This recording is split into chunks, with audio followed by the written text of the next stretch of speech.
Bom,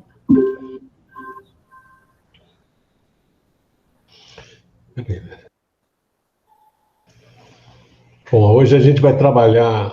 Volta lá, Jamílio. Grupo Espírita Boa Nova, livro Libertação, capítulo 1, Ouvindo Elucidações, 17 de julho de 2021. Os livros que nós vamos usar, nós estamos dando os créditos aí. Xavier Francisco Cândido, Caminho, Verdade e Vida, pelo Espírito Emmanuel, 27ª edição, Rio de Janeiro, FEB, julho de 2006. Xavier Francisco Cândido, Libertação pelo Espírito André Luiz, 31ª edição, Rio de Janeiro, FEB, julho de 2008.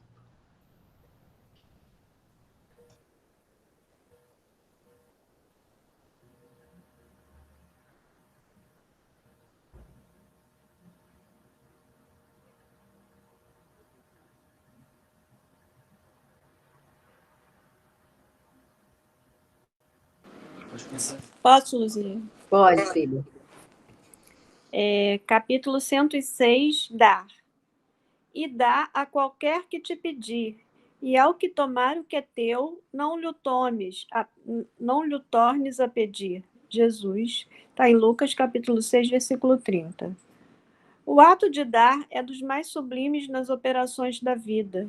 Entretanto, muitos homens são displicentes e incompreensíveis na execução dele.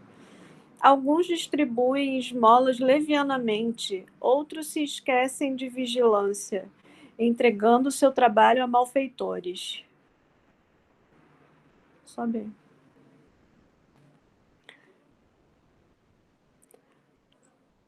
Tá. Jesus é nosso mestre nas ocorrências mínimas, e se ouvimos-lo, recomendando estejamos prontos a dar, a qualquer que pedir, vemo-lo atendendo a todas as criaturas do seu caminho, não de acordo com os caprichos, mas segundo as necessidades. Concedeu bem-aventuranças aos aflitos e advertências aos vendilhões. Certo, os mercadores de má-fé, no íntimo, rogavam-lhe a manutenção do status quo, mas sua resposta foi eloquente. Deu alegrias nas bodas de Canaã e repreensões em assembleias dos discípulos. Proporcionou a cada situação e a cada personalidade o que necessitavam, e quando os ingratos lhe tomaram o direito da própria vida, aos olhos da humanidade, não voltou o Cristo a pedir-lhes que o deixassem na obra começada. Deu tudo o que se coadunava com o bem, e deu com abundância, salientando-se que, sob o peso da cruz, conferiu sublime compreensão à ignorância geral, sem reclamação de qualquer natureza, porque sabia que o ato de nada mais sagrado que colaborar com o Pai que está nos céus. Emmanuel, Xavier Francisco Cândido, Caminho, Verdade e Vida, pelo Espírito Emmanuel, 27ª edição, Rio de Janeiro, FEB, julho de 2006.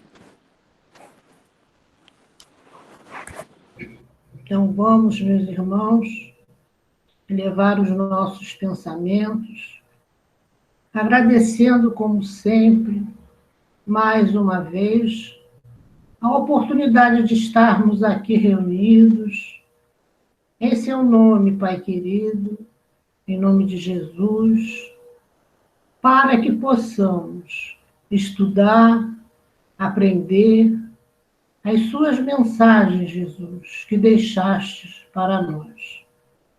Pedimos para envolver a todos nós que aqui estamos, aqueles que estão em nossos pensamentos, e não nos esqueçamos, Senhor, de envolver aqueles que ainda não te conhecem, e por isso fazem coisas que não devem, em contrário ao que nos ensinaste.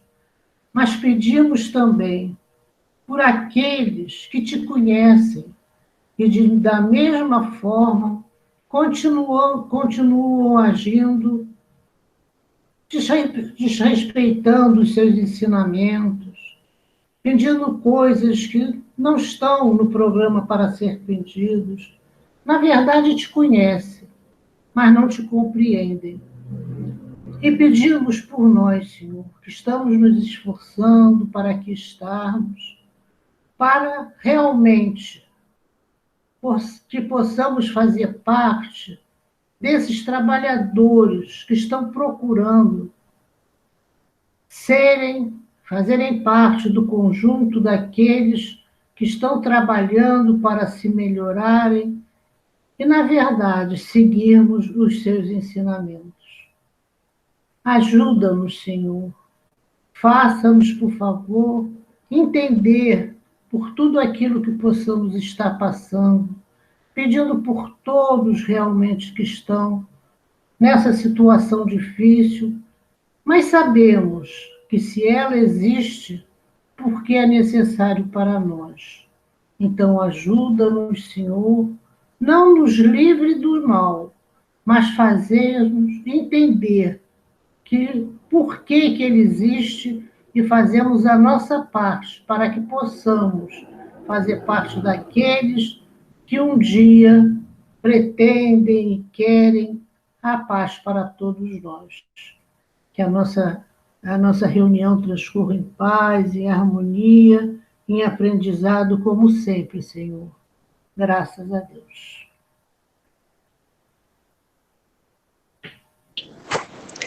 Então, comentando a página, ela fala de dar, né? E na nossa limitação, a gente acha que dar é quando a gente dá uma esmola, dá coisas que a gente tem, às vezes, em excesso na nossa casa, a roupa que sobrou, que não serve mais, ou algum móvel. E dar é muito mais que isso, né? Eu acho que dar é você provando o seu amor ao próximo, né? O seu amor às criaturas, a todas as criaturas de Deus, né? Não só homens, mas até para os animais, para a natureza, a gente tem coisas para dar. E dar não só do que temos, né? Como eu falei, que às vezes a gente dá coisas materiais, mas coisas que nós detemos, que é dar o nosso carinho, dar o nosso amor, dar qualquer tipo de ajuda.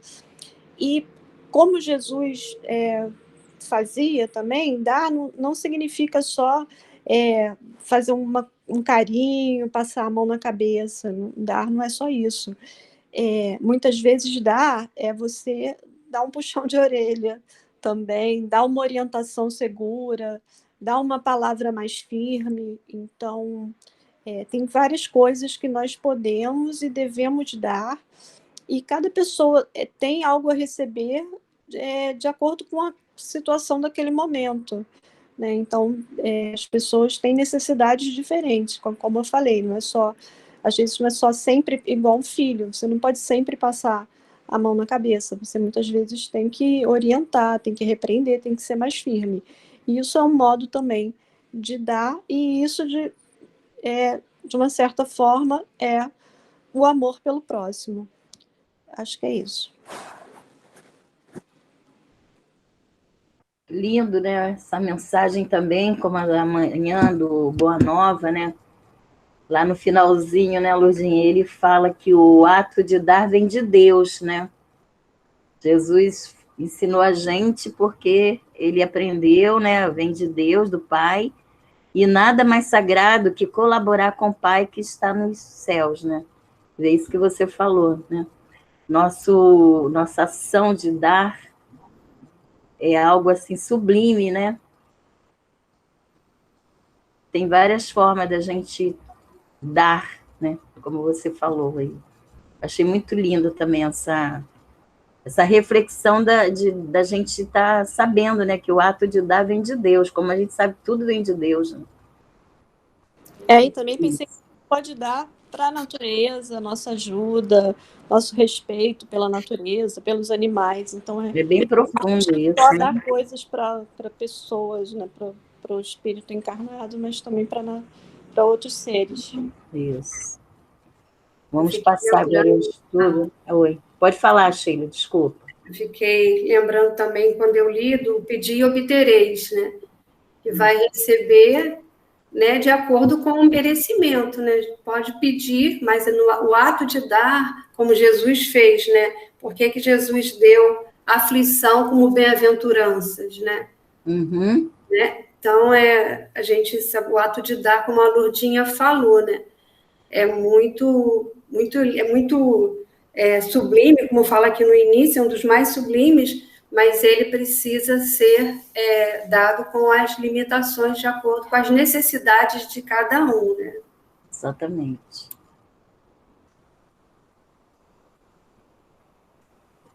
Vamos passar agora o estudo para o Vanderlei conduzir. Eu vou ficar um pouquinho quieta, que eu estou tossindo pra caramba, tá?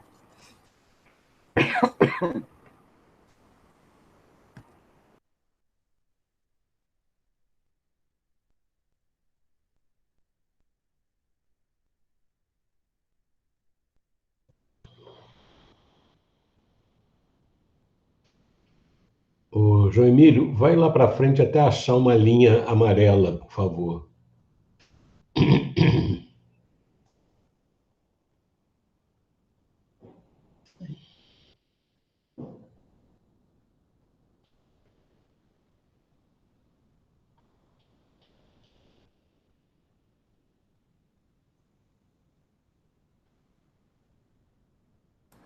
Essa aqui, Vanderlei? É essa aí. Isso aí. É que eu já estou procurando quem vai ler.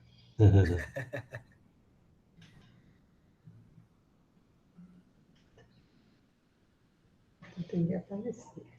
O Vitor está aí? Vitor Carvalho? Vanderlei, ele ainda não chegou em casa, eu não sei onde ele está. O nome Tá dele bom, estava o nome lá. dele está aqui. Ele está participando, né? Tá certo. Deixa eu ver aqui. Deve estar no metrô. Rose pode ler para a gente? Rosimeire, doutora Rose. Posso, mas eu quero ver da onde vocês pararam, que eu estou sem a imagem aí da... É nesse ponto, o esclarecido ministro. É um parágrafo que começa assim. Nesse ponto.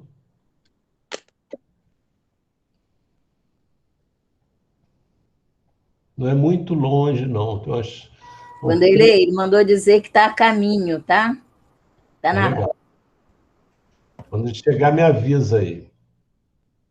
Aviso sim. Não tem nesse ponto, É um parágrafo com 2 linhas.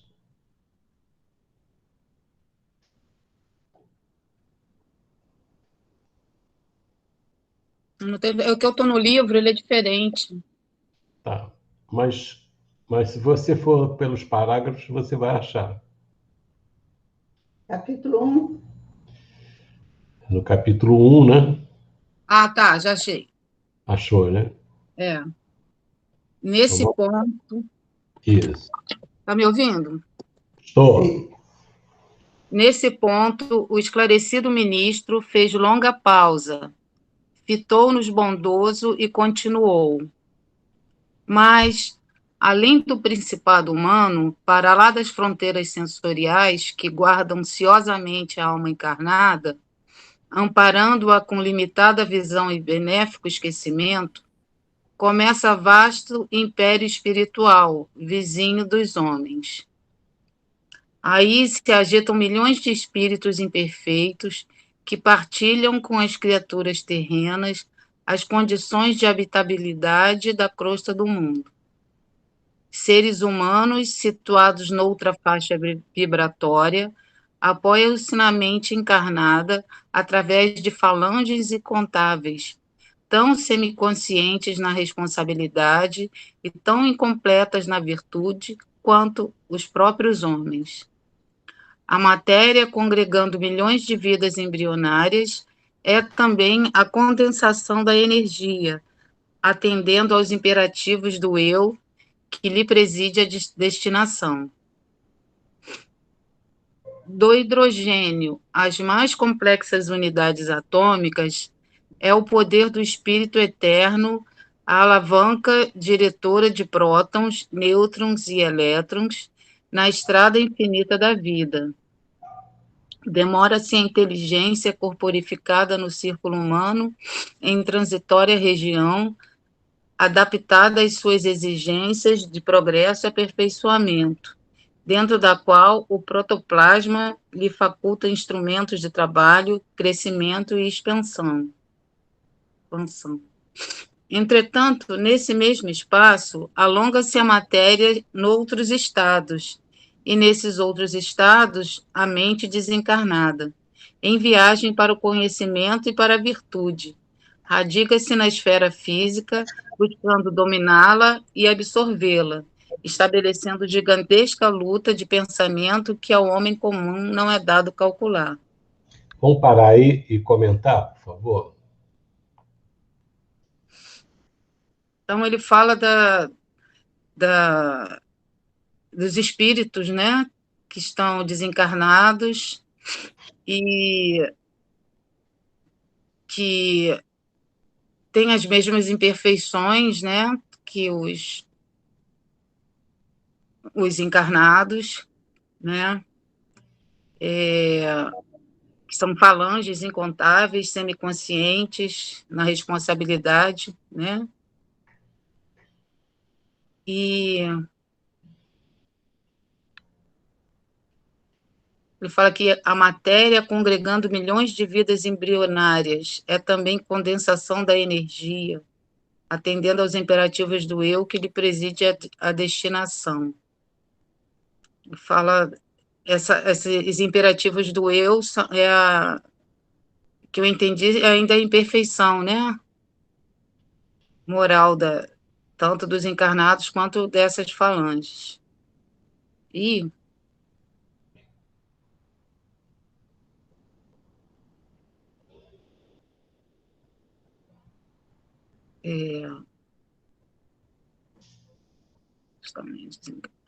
falando também de como se encontram, né, essas mentes desencarnadas que também precisam, né, que tem também tem que fazer essa viagem, né, para o conhecimento e para a virtude, e tendo que passar por aprendizados, né, que é a luta do pensamento, que nós ainda não compreendemos, né, isso que eu entendi. Mais alguma coisa? Vamos ver aqui. Ele vem falando,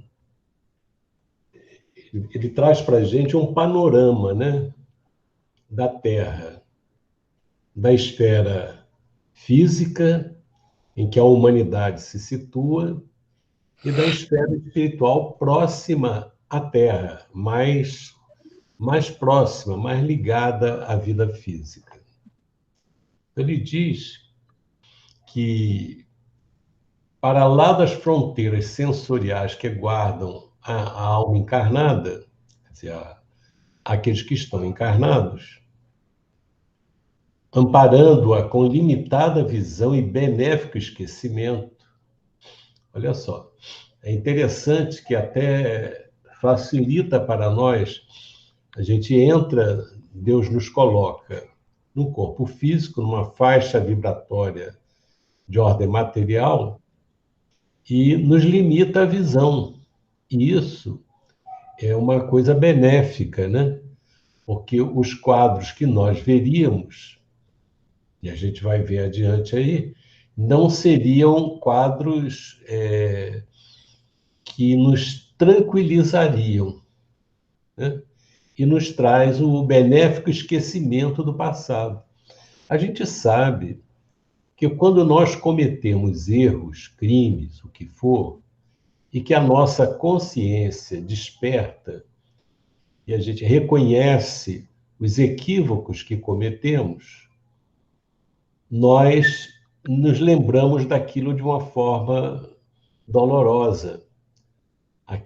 Os atos que foram praticados indevidamente, quando temos a consciência desperta, isso nos incomoda.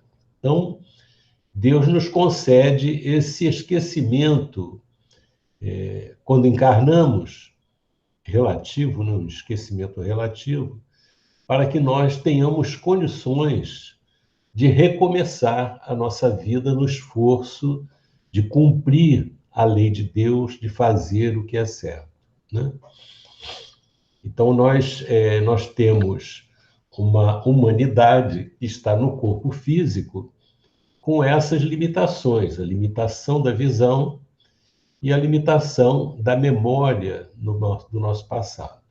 Ele diz que, para lá das fronteiras dessa humanidade da qual nós fazemos parte no corpo físico, começa vasto império espiritual vizinho dos homens. Quer dizer, nós temos logo, imediatamente, convivendo conosco e um pouco, e mais adiante, além da matéria, nós temos um vasto império espiritual. E aí ele diz quem é que habita nesse vasto império espiritual. Milhões de espíritos imperfeitos. Milhões de espíritos imperfeitos estão envolvendo, né, a humanidade na crosta terrestre, vizinho dos homens. E eles partilham, eles participam, né, com as criaturas terrenas as condições de habitabilidade da crosta do mundo. Então, eles vivem vinculados à crosta terrena, né? Onde nós estamos vivendo, esses milhões de espíritos imperfeitos vivem junto conosco nessa experiência. Então, ele vai explicar. Quê? Alguém quer falar? Hein? Acho que o áudio da Rose estava aberto, já fechou. Ah, tá. Então, ele coloca aqui seres humanos. Quem são esses espíritos imperfeitos? Não são criaturas diferentes, né? São seres humanos também, situados noutra faixa vibratória. Quer dizer, eles não estão usando a matéria, não dispõem da matéria que nós dispomos aqui no corpo físico. Mas eles apoiam-se na mente encarnada através de falanges incontáveis, tão semiconscientes na responsabilidade e tão incompletas na virtude quanto os próprios homens. Ou seja, essa humanidade, esses milhões de espíritos imperfeitos, são as mesmas criaturas que conviveram na Terra, estiveram aqui no corpo físico e desencarnam, e como mantêm a imperfeição, ficam vinculadas à esfera física e participam, né? Se apoiam-se na mente encarnada. Então, é uma coisa interessante, através de falanges incontáveis, tão semiconscientes na responsabilidade e tão incompletas na virtude quanto os próprios homens. Então, eles não são, uma humanidade não muito diferente da humanidade terrena.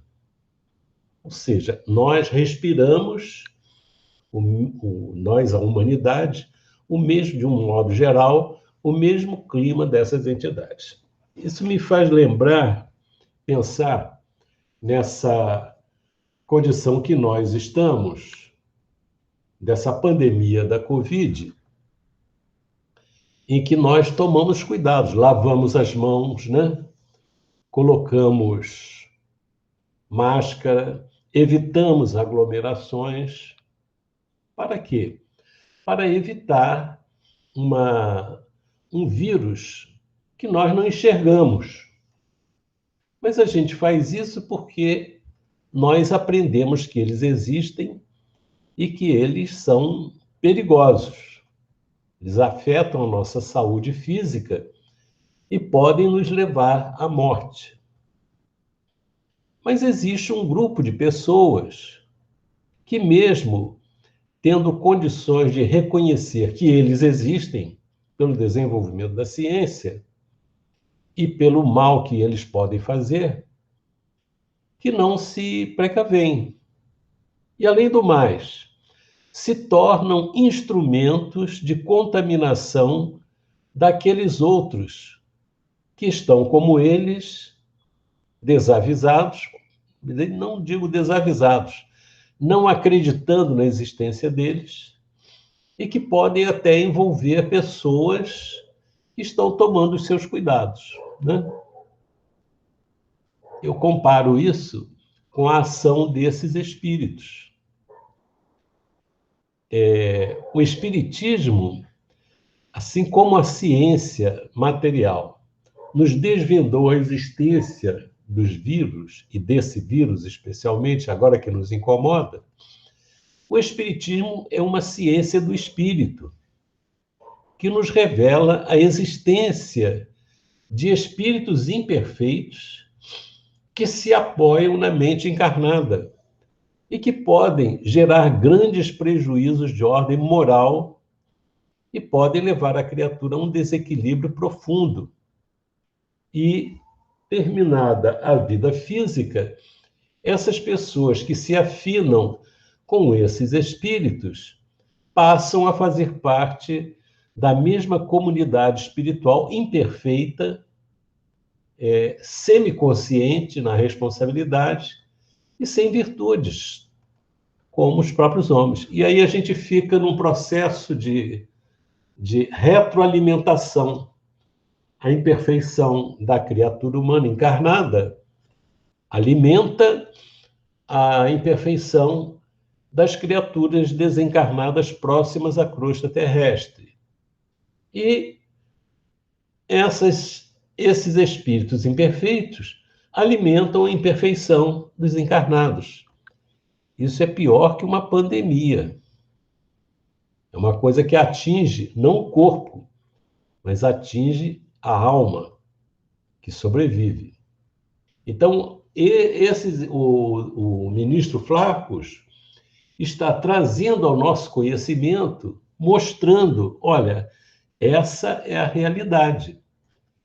E nós vamos ver que isso significa a necessidade de cuidados. Nós vamos ter que ter cuidados com relação a isso. Aí, em seguida, ele compara, né? Quer dizer, a matéria, essa que nós vivemos aqui, nós encarnados, ela congrega milhões de vidas embrionárias. E é também a condensação da energia atendendo aos imperativos do eu que lhe preside a destinação. Então, nessa experiência terrena, nós temos milhões de vidas embrionárias que estão ali em desenvolvimento, né? Então, ele coloca que no campo da matéria, do hidrogênio, que é um átomo bem simples, né? As mais complexas unidades atômicas, é o poder do espírito eterno, a alavanca diretora de prótons, nêutrons e elétrons, na estrada infinita da vida. Então, a matéria, ela é comandada, né? Ela que dirige a própria matéria, né? Quer dizer, a matéria é comandada pelo espírito. O espírito é que mobiliza toda essa vida de ordem material e esses elementos materiais. Então, ele diz que a inteligência que está no corpo físico, corporificada no círculo humano, em transitória região, que a gente está aqui de forma passageira, nós não estamos aqui definitivos. A inteligência, quer dizer, o elemento espiritual, o espírito, adaptada às suas exigências de progresso e aperfeiçoamento, ele faculta instrumentos de trabalho, crescimento e expansão. Quer dizer, o protoplasma esse elemento aí da matéria, dá condições para o espírito se desenvolver, crescer e se expandir. Muito bem. Entretanto, nesse mesmo espaço, quer dizer, mesmo espaço que nós temos físico, e junto conosco, no físico, alonga-se, quer dizer, a experiência se alonga. Alonga-se a matéria noutros estados, ou seja, a gente não tem apenas a matéria no estado em que a gente conhece como criaturas encarnadas. A matéria, ela se apresenta de forma diferente aqui junto a nós e além, né? E nesses outros estados, a mente desencarnada, os espíritos desencarnados, em viagem para o conhecimento, para a virtude, que esse é o destino da criatura. A criatura é criada por Deus para desenvolver-se intelectualmente e moralmente, desenvolver em conhecimento e desenvolver em virtudes. Ela se radica na esfera física buscando dominar. Quer dizer, esses espíritos, né, que estão vivendo além das fronteiras da matéria física, em outro estado de matéria, eles se fixam na esfera física por causa da grande influência que a matéria exerce sobre o espírito. Vejamos bem. O espírito primitivo, ele sofre um domínio muito grande da matéria. À medida que ele progride intelectualmente e moralmente, o processo de evolução faz com que ele comece a superar a matéria. Então, os espíritos mais elevados, eles têm um domínio maior sobre a matéria. E os espíritos puros não recebem nenhuma influência da matéria, estão acima de tudo. Então, como esses espíritos são imperfeitos, intelectual e moralmente, são mais imperfeitos moralmente do que intelectualmente, porque no meio deles existem espíritos com uma inteligência bem desenvolvida e outros com inteligência também curta, mas moralmente eles todos estão em condições muito precárias. Então, é natural que eles estejam mais submetidos à matéria. Em função disso, ao invés de eles fazerem esforços para ascender espiritualmente, isso só pode ser feito através da transformação individual deles, de cada um deles. Eles desejam manter o estado em que eles se encontram e dominar a matéria. Ou seja, ao invés deles olharem para frente e para o alto, eles olham para baixo. É uma atitude de acomodação, de desistência, de não querer buscar as expressões mais elevadas da vida que eles podem alcançar. Então, eles se voltam para a retaguarda, se voltam para a matéria, se voltam para a crosta terrestre, tentando submetê-la aos seus caprichos. E, naturalmente, encontram acolhida na humanidade, porque a humanidade, tanto quanto eles, porque a humanidade não é melhor do que eles. Existem espíritos desencarnados em condições muito avançadas. Existem espíritos encarnados em condições superiores a deles. Mas todos nós, tanto encarnados quanto desencarnados, estamos destinados, é nosso dever, buscar o desenvolvimento espiritual, vencermos as influências da matéria, tanto em termos intelectuais, mas principalmente em termos morais, em termos de virtude. Então, eles se voltam para a esfera física, que é mais próxima dos interesses deles, e fica mais facilitado pela imperfeição humana. Eles não têm condição de invadir, vamos dizer assim, de influenciar as esferas superiores da vida, onde se encontram os espíritos mais elevados. Isso não está ao alcance deles. Mas o que está ao alcance deles é o quê? São as esferas espirituais de vibração pesada, com grande influência da matéria, e o mundo físico. Então, o ministro Flacos, ele desvenda para nós, é interessante, que isso aí mostra o Espiritismo também como uma revelação, coisa que, quer dizer, não é apenas a ideia de você crer que a vida continua, é mais do que isso. É conhecer que a vida continua, que no mundo espiritual, quem é que está habitando, quem é que está influenciando quem ali nessa expressão de vida. Tá bom? Então, buscam dominá-la, buscam dominar a matéria. Por quê? Eles estão mais interessados em usufruir da matéria, coisa que uma grande parte da humanidade está interessada em sentir os prazeres, as alegrias, o bem-estar que a matéria produz. Mas o espírito não foi criado para isso. A matéria foi criada para o espírito. Eles invertem a situação.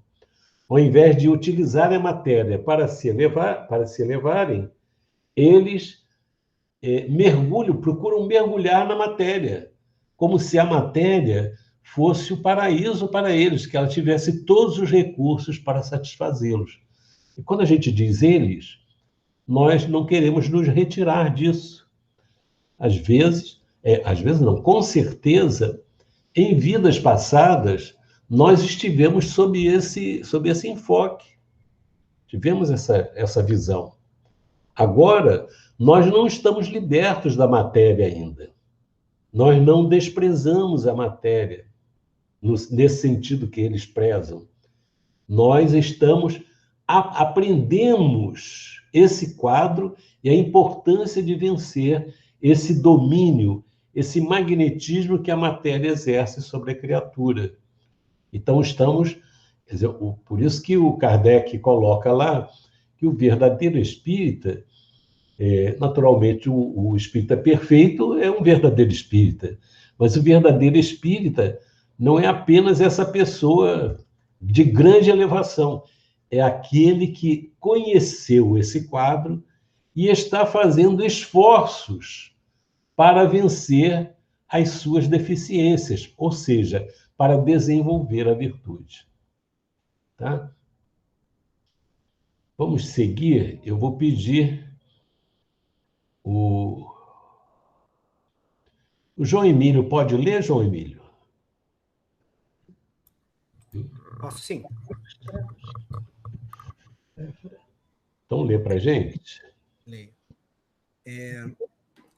Frustrados em suas aspirações de vaidoso domínio no domicílio celestial, homens e mulheres de todos os climas e de todas as civilizações, depois da morte, esbarram nessa região em que se prolongam as atividades terrenas e elegem o instinto de soberania sobre a terra por única felicidade digna do impulso de conquistar. Rebelados filhos da providência, tentam desacreditar a grandeza divina, estimulando o poder autocrático da inteligência insubmissa e orgulhosa, e buscam preservar os círculos terrestres para a dilatação indefinida do ódio e da revolta, da vaidade e da criminalidade, como se o planeta, em sua expressão inferior, lhes fosse paraíso único, ainda não integralmente submetido a seus caprichos em vista da permanente discórdia reinante entre eles mesmos. É que, confinados ao berço escabroso da ignorância, em que o medo e a maldade, com inquietudes e perseguições recíprocas, lhes consomem as forças e lhes inutilizam o tempo, não se apercebem da situação dolorosa em que se acham. Tá bom. Vamos comentar aí que esse parágrafo é muito bom, né? Eu tive um chefe, né, um líder, que ele falava, quando eu entrei na empresa, ele falou assim para mim: João, você não sabe o que você não sabe. Eu achava aquilo engraçado, né? Porque, e aí eu vendo isso daqui, eles e nós, eu acho que eles não sabem o que tem de melhor, né? Então, tudo que esses espíritos, né, assim como nós, sabemos de felicidade, é o que a gente já conhece. E acho que é até uma maneira de se acomodar nessa situação, tentando se satisfazer ao máximo com o que você já conhece, né? Então, é o que eles têm feito aqui. Eles se aproveitam da nossa ignorância, né, dos encarnados e espíritos que transitam nessas regiões inferiores, para aumentar o poder que eles mesmos têm, por causa, provavelmente, da inteligência, que em muitos casos a gente vê que às vezes é superior, usando outros espíritos que se submetem a eles para subjugar as pessoas, né? E como se isso fosse a única maneira deles serem felizes, né? Deles serem satisfeitos, né? Porque felizes eles não vão ser, mas de satisfazer esses caprichos.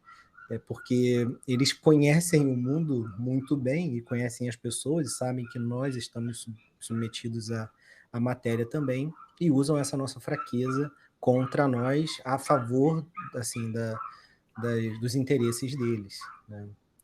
E confinados ao berço escraboso da ignorância. Então, quando ele fala isso, olha, que eu lembrei aquela expressão do meu chefe, é que confinados ao berço escabroso da ignorância, em que o medo e a maldade, com inquietudes e perseguições recíprocas, lhes consomem as forças e lhes inutilizam o tempo, não se apercebem da situação dolorosa em que se acham. A gente persiste em não buscar a luz, né? E por consequência, a gente está aqui confinado a essas situações que geralmente vão trazer algum tipo de sofrimento para que a gente consiga buscar a luz, buscar a felicidade verdadeira, né? E a ignorância aqui não é uma ignorância só intelectual, é uma ignorância de sentimento. Então, quando a gente faz o bem, eu estava até conversando isso com a Lourdinha outro dia, no nosso culto, e quando a gente faz o bem, a gente sente um pouco dessa felicidade que a gente vai ter constantemente quando a gente só fizer o bem. Então, para você conhecer esse sentimento, você precisa fazer o bem, sentir essas coisas boas que o bem traz, para você sair da ignorância moral, né? Não é uma ignorância intelectual só. Foi isso que eu pude tirar do texto aqui. Alguém quer comentar alguma coisa? Eu queria perguntar. Diga lá. Eu queria perguntar se esses que estão esses confinados ao berço escabroso da ignorância, esse finalzinho aí que o João Emílio, né, destacou, não se apercebem da situação dolorosa em que se acham, se eles são os desencarnados ou os encarnados, ou os dois, a condição do espírito que está nessa sintonia. Tá. Vamos pegar lá de cima, então. Alguém quer colocar mais alguma coisa? Fazer algum comentário? Olha o que ele diz aqui. Ele começa dizendo que, frustrados em suas aspirações de vaidoso domínio no domicílio celestial, homens e mulheres de todos os climas e de todas as civilizações, depois da morte, esbarram nessa região em que se prolongam as atividades terrenas e elegem o instinto de soberania sobre a terra por única felicidade digna do impulso de conquistar. Ou seja, as pessoas que vivem na terra, né, de maior expressão, aqueles que buscam dominar na terra, quando desencarnam, né, ficam frustrados nas suas aspirações de domínio no domicílio celestial, né? Quer dizer, é uma frustração. Vejamos que é uma coisa interessante. A humanidade, ela não é considerada uma humanidade materialista. Existem religiões em todos os países. Existem religiosos em todos os países da Terra.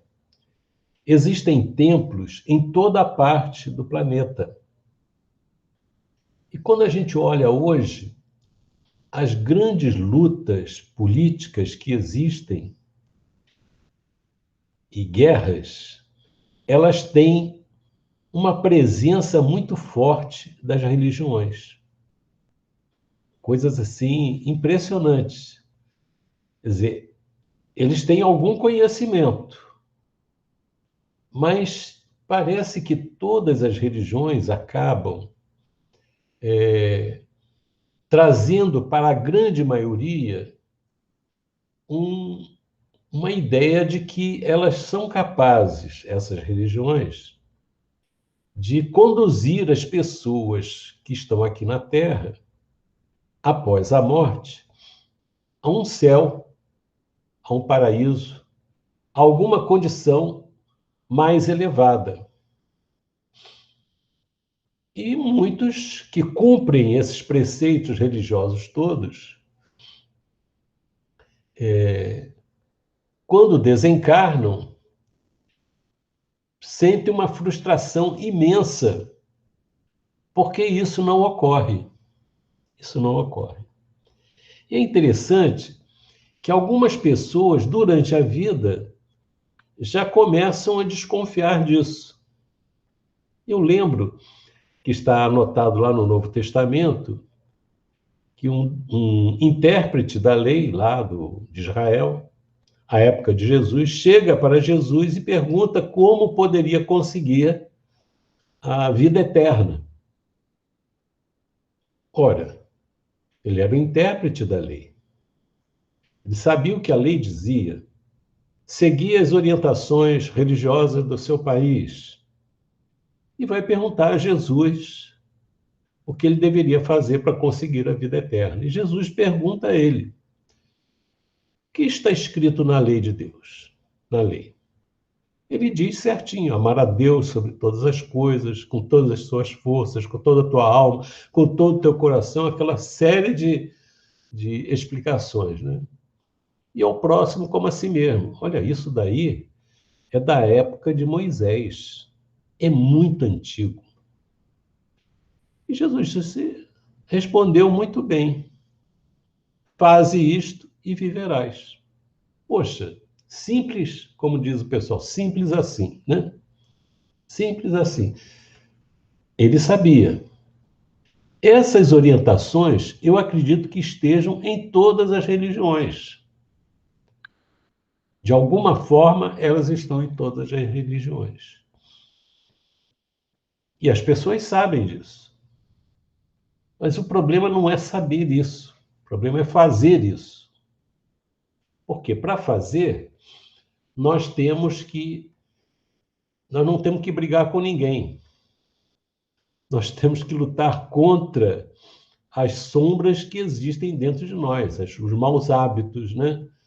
A visão equivocada que nós temos da vida, do que é bom, do que não é, do que é bem, do que é mal. Então, quando a pessoa... Mas as religiões também, elas geram ideias falsas, porque elas prometem a salvação para eles. Todas elas garantem isso. Se você vier para cá e fizer o que a gente manda, você está salvo. Quer dizer, nessas práticas exteriores.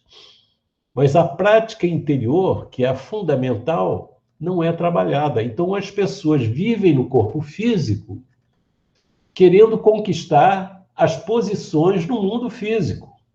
A riqueza, o prazer, né? Quantas vezes a pessoa abre mão do seu dever na vida física, com as pessoas, com o grupo familiar, em busca de um prazer. Qualquer motivo. Abre mão de uma série de coisas, de deveres importantes, em busca da sua realização profissional.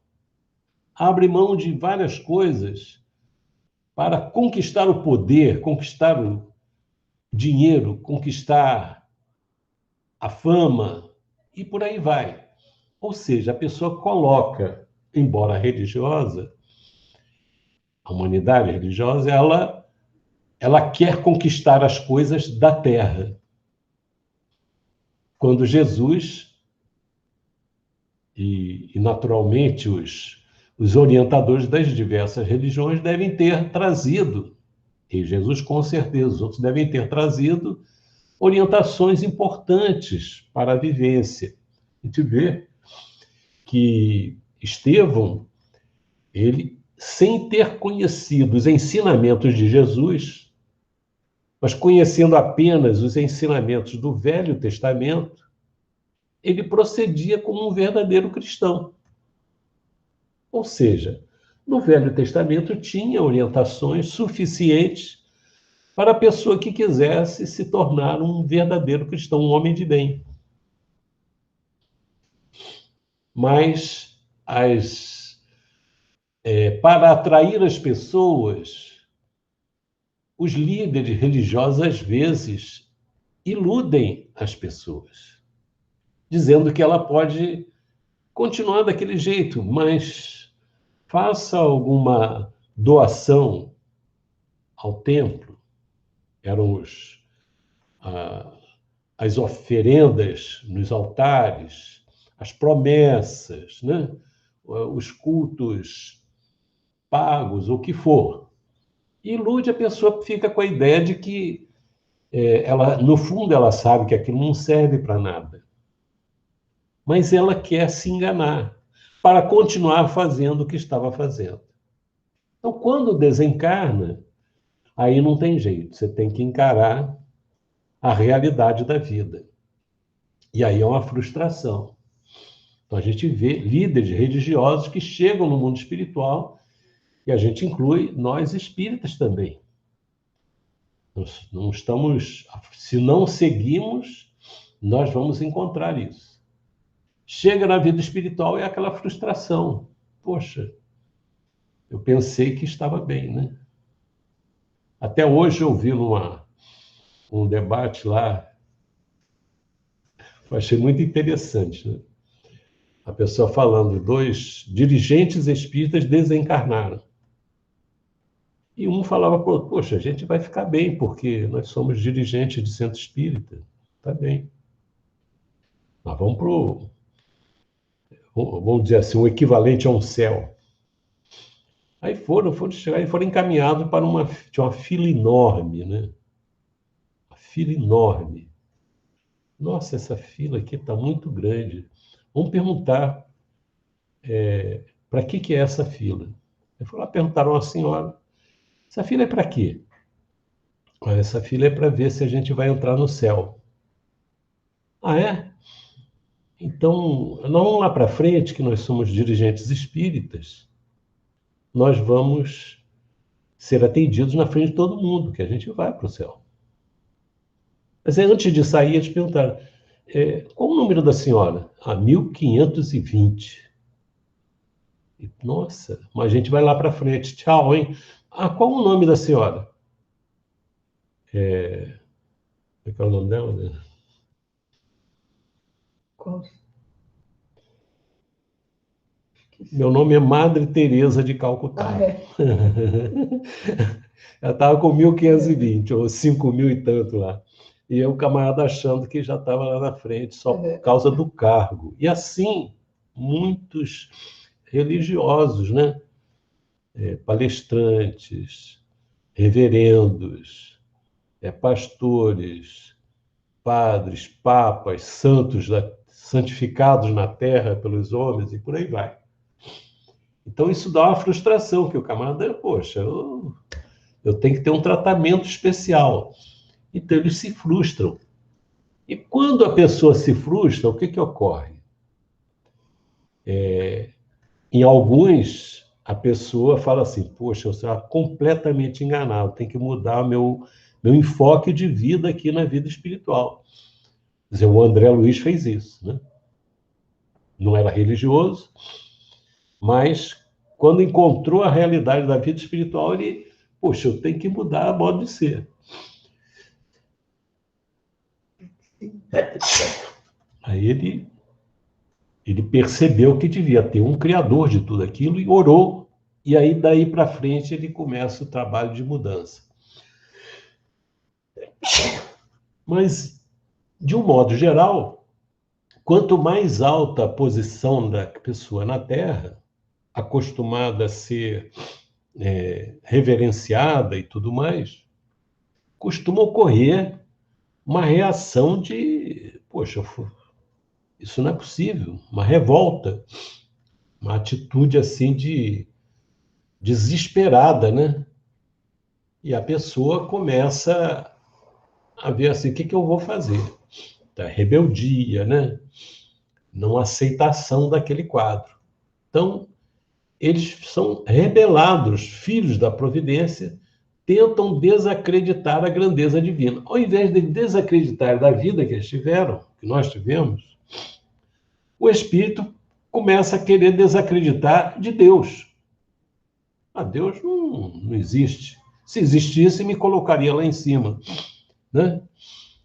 Então, eles começam a ter essa atitude e achar que o mal vai prevalecer, vai vencer. Ilusão, né? Rebelados filhos da providência tentam desacreditar a grandeza divina. Então, eles vão instilar na população encarnada essas ideias. Esquece isso, que Deus não existe. Não existe misericórdia divina. Por quê? Porque eu não fui atendido, não reconheceram a importância, a minha importância na vida. Estimulando o poder autocrático da inteligência insubmissa e orgulhosa, e buscam preservar os círculos terrestres para a dilatação indefinida do ódio e da revolta, da vaidade, da criminalidade, como se o planeta, em sua expressão inferior, lhes fosse paraíso único, ainda não integralmente submetido a seus caprichos, em vista da permanente discórdia reinante entre eles mesmos. Ou seja, chega no mundo espiritual, quem tem um maior poder mental, mais inteligência, embora moralmente decaídos, ou não construídos, não crescidos, eles dominam os outros espíritos, como aqui na Terra. A gente vê pessoas que têm um poder de convencimento e de dominação, em que as pessoas mais fracas, que não pensam, que não refletem, se submetem às ideias deles, né? A gente viu lá na Alemanha, né, o Hitler, na Itália, o Mussolini, e vários outros ditadores que são, às vezes, adorados por muitas pessoas dentro dos seus países. No mundo espiritual, eles carregam esses rebanhos de almas que estão junto a eles. E eles vão dar sequência nessa busca. Então, já que eles acreditam que não existe nada melhor do que o que eles têm, o que eles fazem? Vamos dominar a Terra, né? E vai o processo de luta, né? E a gente vê isso desde muito tempo, né? Antes de Jesus, todos os profetas que traziam verdades foram sacrificados, todos eles. Não escapou um. E nem Jesus escapou da influência deles, não sobre Jesus, mas sobre os homens. E Jesus se deixou imolar, porque, ao invés deles pensarem que iam destruir Jesus, eles deram chance para o fortalecimento da crença em Jesus, quando ele retorna e mostra que está vivendo espiritualmente, não com o corpo físico, né? Então, deu-se o contrário do que eles imaginavam. E daí para frente, esse processo de luta prosseguiu, né? Então, eles se voltam para a vida física e vão buscar usufruir dos prazeres da vida física. Aqueles que gostam de beber não podem mais beber no corpo físico. Então, eles vão procurar pessoas que bebem para sentir o prazer da bebida através deles. Aqueles que têm, que tiveram assim, um destaque importante em suas vidas nos prazeres sexuais, eles não têm mais o corpo, eles vão buscar pessoas que sirvam de intermediários deles para sentirem o prazer físico através da organização espiritual deles. E por aí, os que querem poder vão saciar o poder através deles. E por aí vai. Então, na vida física, eles restringem a vivência, as alegrias dele, o paraíso dele nessas questões. E ele diz que ainda não submeteram totalmente a Terra porque eles mesmos estão em divisão. Né? Os grupos espirituais funcionam como os grupos de traficantes que a gente vê hoje aqui. Quando tem um que invade a área do outro, um quer ser o domínio dominar o outro, e por aí vai. É que, confinados ao berço escabroso da ignorância, está falando dos espíritos, viu, Salete? Confinados ao berço escabroso da ignorância, em que o medo e a maldade, com inquietudes e perseguições recíprocas, lhes consomem as forças e lhes inutilizam o tempo, não se apercebem da situação dolorosa em que se acham. Então, eles estão nessa luta, que é uma luta inglória, para conquistar as coisas que não têm valor. Quando poderíamos, se nós tivéssemos feito escolhas bem feitas, nós não estaríamos mais aqui. Nós teríamos mobilizado os nossos esforços para vencer as nossas tendências inferiores no passado, no corpo e no mundo espiritual.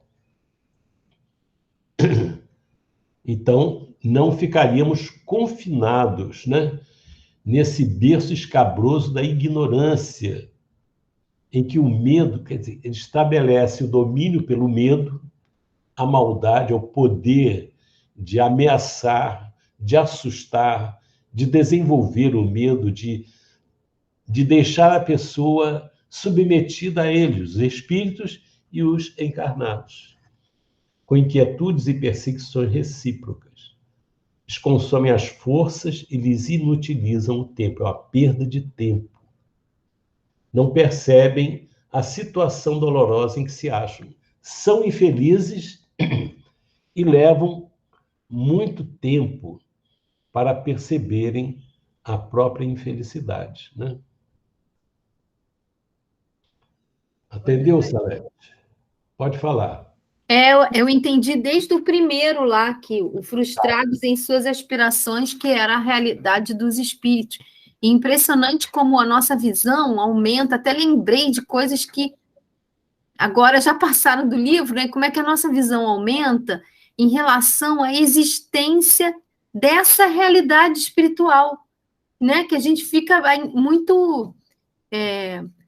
puxa, o mundo está tão difícil, puxa, tem corrupção aqui, puxa, quanto assalto... A gente não... a gente lendo as obras de André Luiz, vendo isso, e principalmente esse livro, né, que eu não li quando era nova, eu estou lendo esse livro, Libertação, agora, na agremiação, a gente amplia, entra na nossa visão, essa questão, meu Deus, tem um outro mundo no mundo espiritual, e que esse mundo influencia por demais, né, as instituições, as sociedades, os lares, a nós mesmos, como existe uma coisa através da outra, estimulando, influenciando tudo. E porque a gente quer isso ainda, a gente ainda vive nessa sintonia, a gente permite, o próprio homem permite, né, essa sintonia tão grande com os espíritos.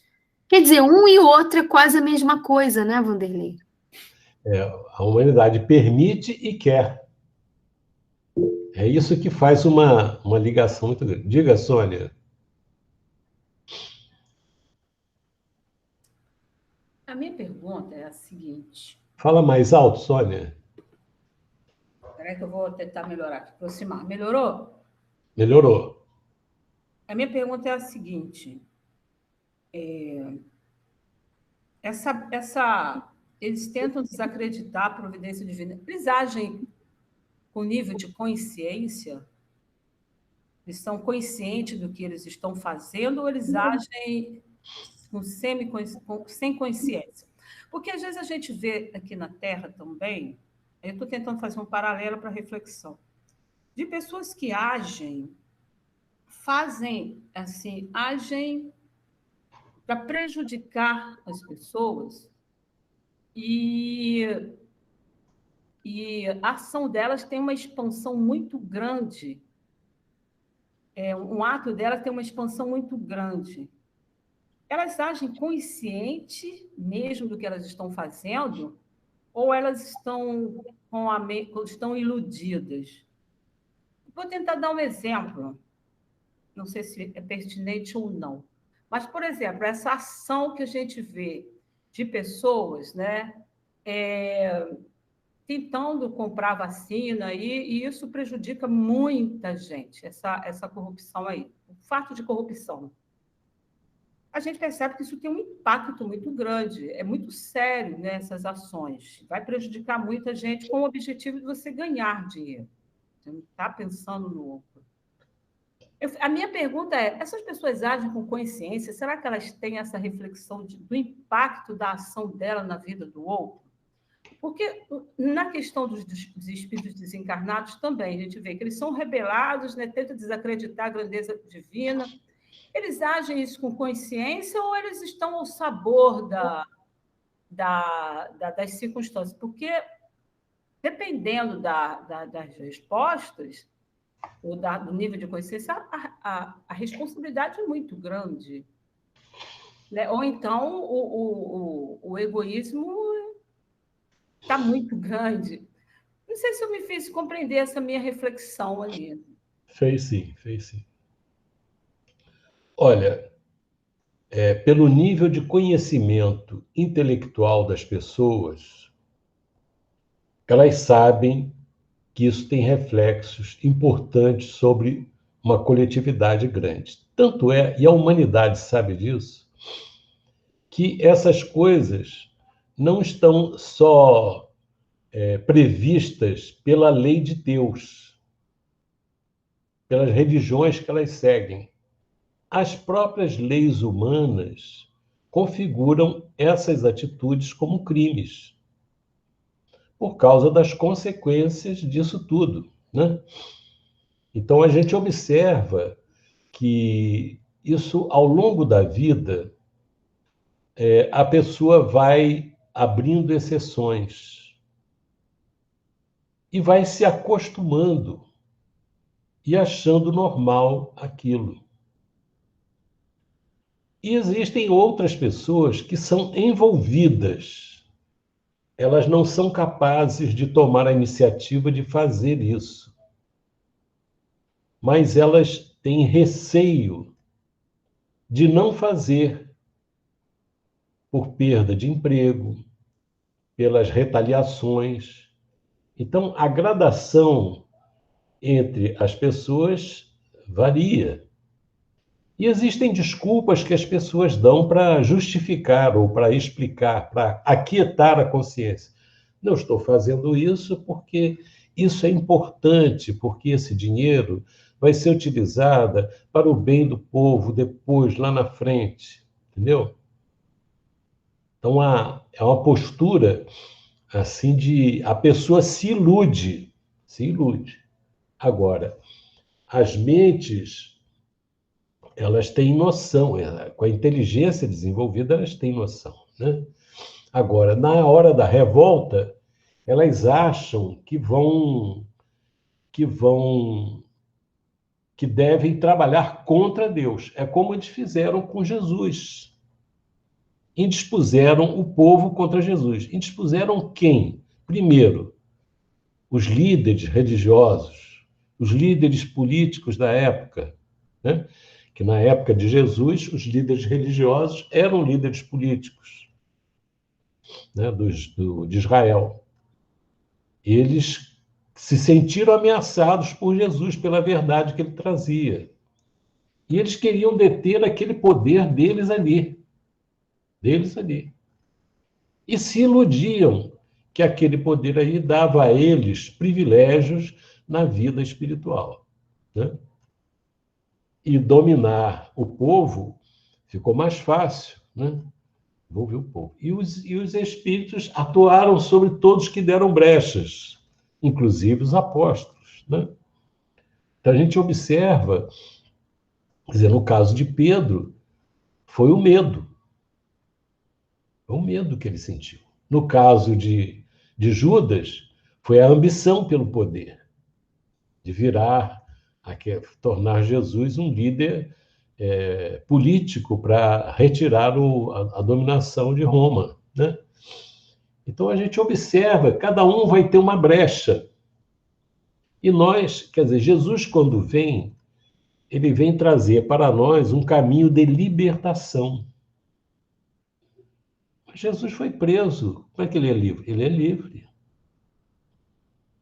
Ele é um espírito livre.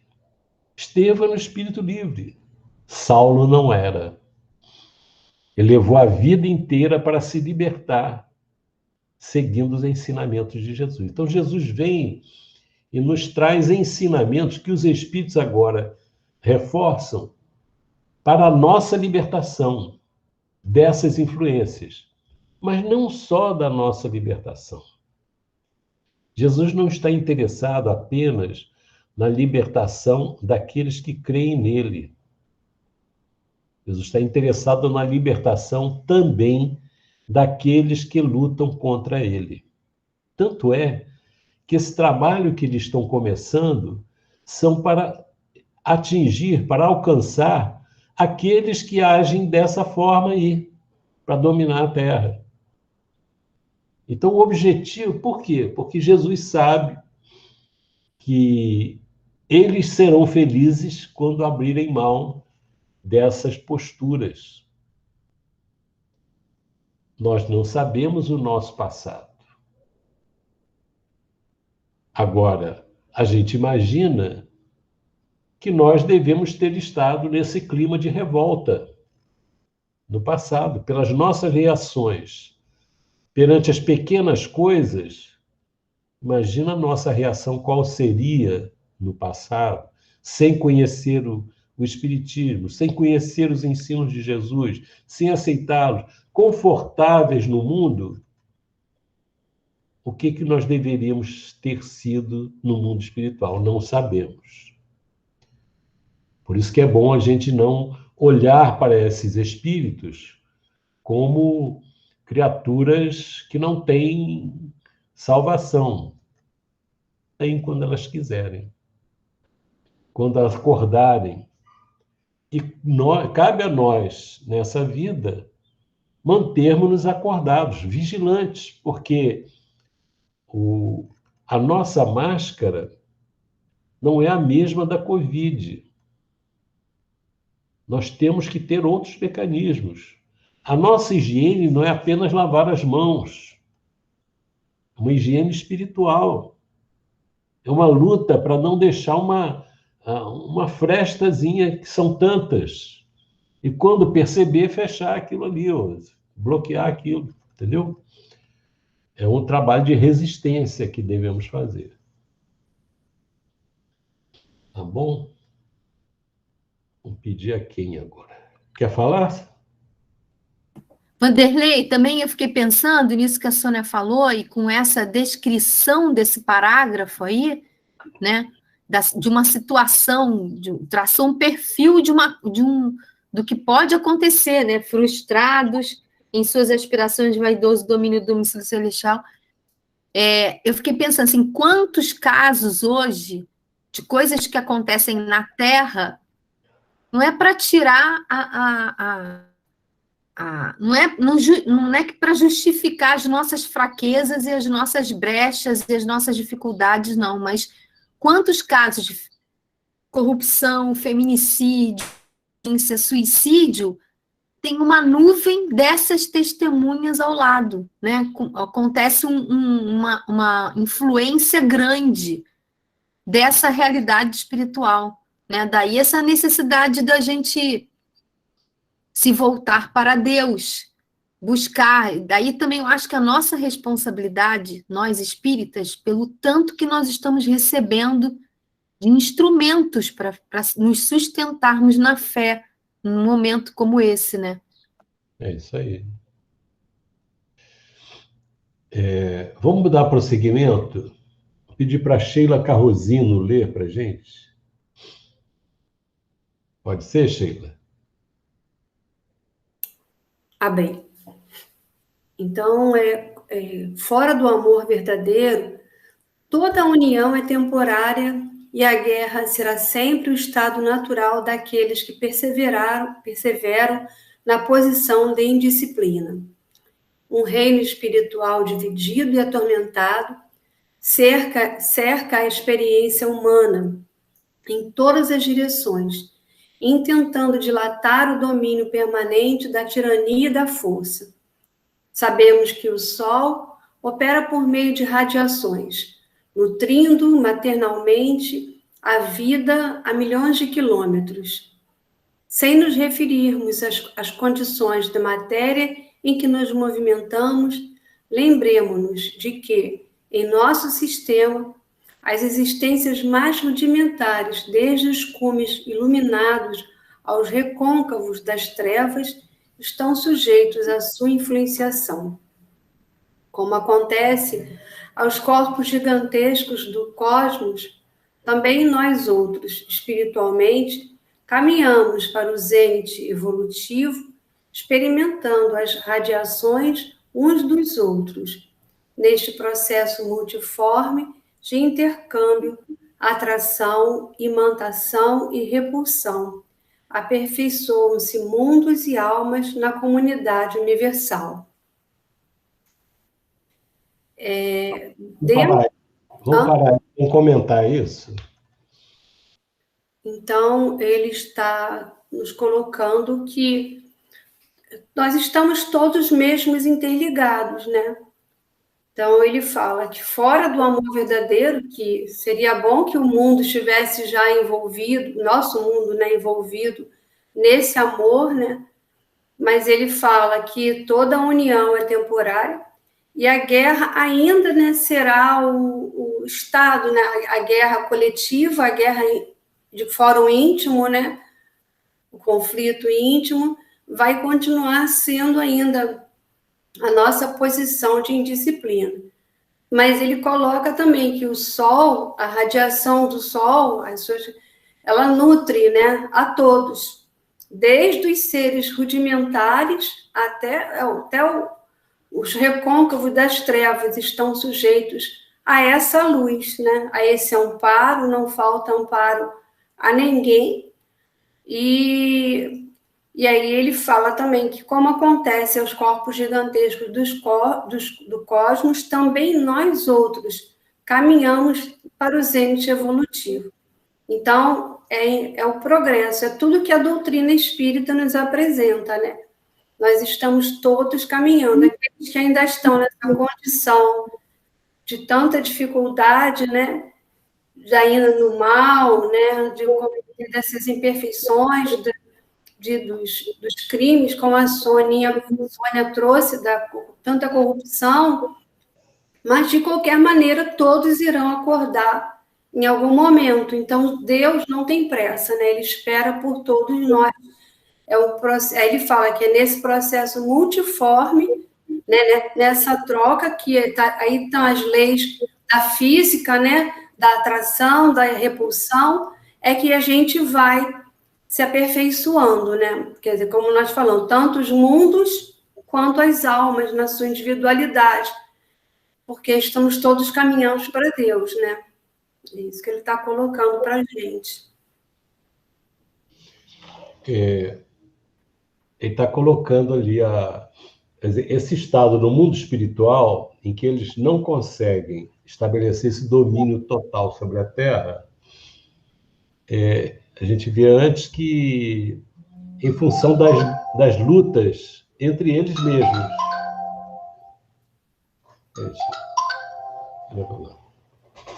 Das lutas entre eles. Eu ligo depois para ela. Não, pera, vai lá. Tudo bom? Tudo bem, Cláudio? Nós estamos numa reunião. Mas Então, ele diz o seguinte: essa divisão vai existir porque não tem... porque fora do amor verdadeiro, toda união é temporária. Então, a gente observa, nós não devemos buscar... A união é importante entre nós. A gente não diz que nós temos que estar unidos, mas nós só estaremos verdadeiramente unidos quando nos amarmos.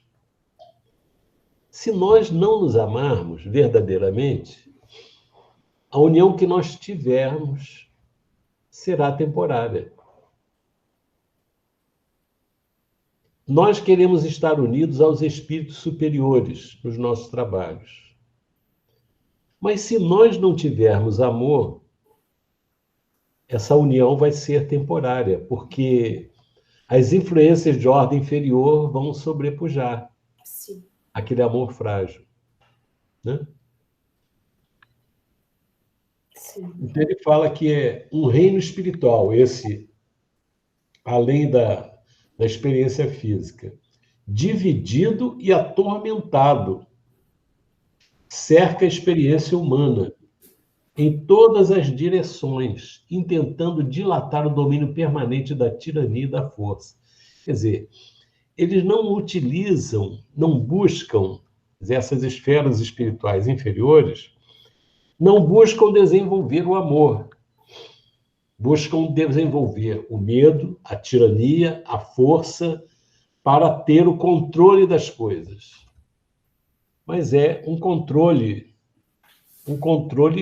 falso, porque, em verdade, acima de tudo, tem o controle de Deus. E na nossa Terra, o representante de Deus é Jesus, né? Então, ele traz para nós lições muito importantes para que nós nos aproximemos do Criador, né? E eu fiquei pensando aqui o seguinte: a gente fala das esferas de sombra, de trevas, de umbrais e tudo mais. Que ali as coisas são... não há luz. Aí a gente pergunta assim: quando esses espíritos todos saírem, forem retirados dessas regiões, vai haver luz? Ou não vai haver?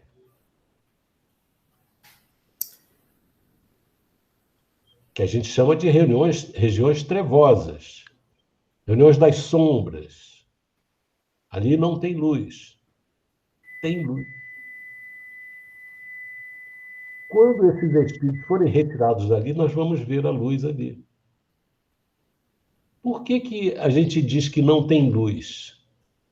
Porque os espíritos que estão ali, a rigor, não querem ver a luz, não reconhecem a luz. Colocam para fora as sombras que guardam dentro de si, igual a nós aqui. Se nós vivemos nos achando infelizes, guardando ódios, guardando mágoas, guardando essa coisa toda horrível, nós estamos com as trevas dentro de nós. E onde nós estivermos, nós vamos escurecer o ambiente espiritual. Então, mudando a criatura, a gente começa a enxergar. A gente coloca uma nuvem escura na nossa frente, a gente não enxerga nada, não consegue identificar a luz, mas a luz está ali. Em toda, assim como o sol penetra, que ele fala aqui, o sol penetra, sabemos que o sol opera por meio de radiações, nutrindo maternalmente a vida a milhões de quilômetros. Isso é para a vida física, corpórea em que nós estamos e a vida espiritual também. Sem nos referirmos às condições da matéria em que nos movimentamos. Lembremos-nos de que em nosso sistema as existências mais rudimentares, desde os cumes iluminados aos recôncavos das trevas, estão sujeitas à sua influenciação. Sim. Então, o Sol está em tudo. E o Sol é um elemento material. Imagina Deus. Imagina. Em tudo tem luz. Os espíritos que não veem a luz são cegos. Nós somos cegos. A gente chama a pessoa que não enxerga na matéria de deficiente visual. Quem não é deficiente visual? Quem não é deficiente espiritual? A humanidade inteira é. Como acontece aos corpos gigantescos do cosmos, também nós outros, espiritualmente, caminhamos para o zênite evolutivo, experimentando as radiações uns dos outros. Olha isso aqui, nós estamos influenciando, sendo influenciados. E dá para comparar a influência de alguém que tem ódio com a influência de Deus, que tem amor? E a gente percebe isso. A vinda de Jesus à Terra criou as bases da felicidade para o homem. Muitos são felizes a partir da vinda de Jesus. Mas a Terra continua desse jeito. Mas nós estamos vendo gradativamente os espíritos se iluminando. E esses espíritos vão influenciando. E nós temos que perceber o poder da nossa influenciação. À medida que nós vençamos dentro de nós as nossas imperfeições. Então, influenciar não é só divulgar o ensino de Jesus, não é só divulgar a doutrina espírita, é influenciar com a nossa vibração, com a nossa mudança. É um trabalho íntimo. Então, é isso que eles trazem para a gente aqui. Então, nós vamos parar aqui, né? Vamos parar aqui.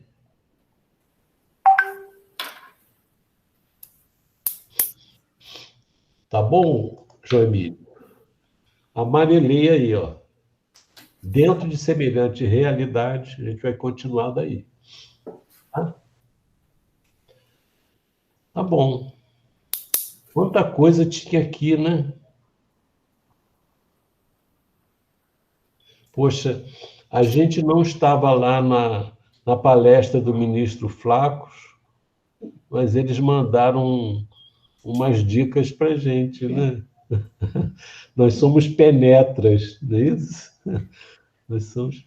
É a misericórdia de Deus. Vocês não estão em condições de assistir aquela palestra? Vou passar para vocês um pedacinho, tá?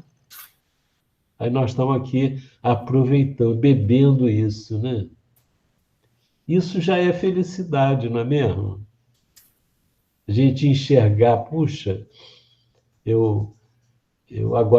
a gente faz que nem aquele cego lá que Jesus curou, e que os fariseus falam assim, mas você era cego mesmo? Eu era cego de nascença. E aí, o que ele fez? Eu não sei, eu sei que eu era cego e agora vejo. Aquele cego é fantástico, eu sou o maior admirador daquele cego. Aí eles perguntaram de novo, aí o cego falou, por quê? Eu já falei isso para vocês. Vocês querem ser discípulos dele também? Aí perguntaram para o pai, ele era cego mesmo. O que ele fez? Não sei, pergunta a ele, ele já é grandinho, ele diz para vocês o que aconteceu. Você vê, um camarada não quer ver, quem que é cego? O outro vê e não quer ver, não quer reconhecer o que está vendo. Quem que é cego, meu Deus? Então, a gente está aqui ainda na Terra, nessas condições nossas, nessas lutas, porque a gente não quis ver. Vamos ver se agora, com o Espiritismo, a gente consegue ver, né? A gente está vendo, né? A gente pode cair no buraco, mas não é porque está cego, não, né? A gente está vendo muito bem onde que o buraco está. Vai quem quer, né?